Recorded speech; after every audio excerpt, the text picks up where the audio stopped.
Welcome back to American Ground Radio. I'm Stephen Paul with Louis R. Abalone. All right, so Joe Biden says the only pandemic we have is amongst the unvaccinated. And he said that social media platforms like Facebook are killing people. I think we've got that clip. They're killing people. I mean, it really, look, the only pandemic we have is among the unvaccinated. And they're killing people.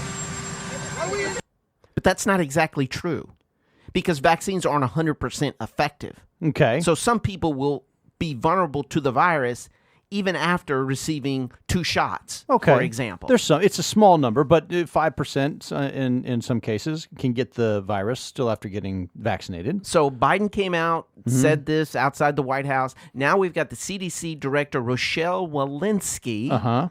She's saying, basically sounding the alarm, that this is a pandemic of the unvaccinated. Okay, so then it's not a pandemic. Look, you've got more than 70% or more than 65% of the country, about 67% of the country has been vaccinated, right? All right, so now you're talking about about a third of the country hasn't been vaccinated. Those are the only ones susceptible to the virus, according to these people here, Biden and the CDC. The thing is, that's their choice.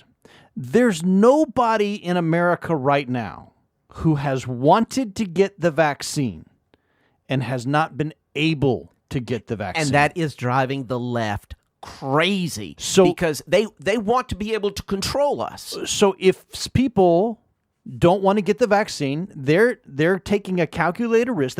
And life is a calculated risk. Absolutely. We can't.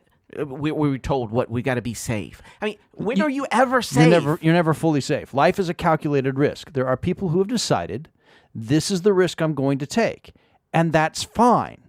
So if the only people that's still involved in the pandemic, according to the government, are the people who have chosen not to get the vaccine, then so what? That's their choice. Let them live their lives the best way they know how. And you've got this White House moving heaven and hell right now to get everyone vaccinated, and because they're concerned about saving lives. But it's just so ironic that they're doing all of this to save innocent lives.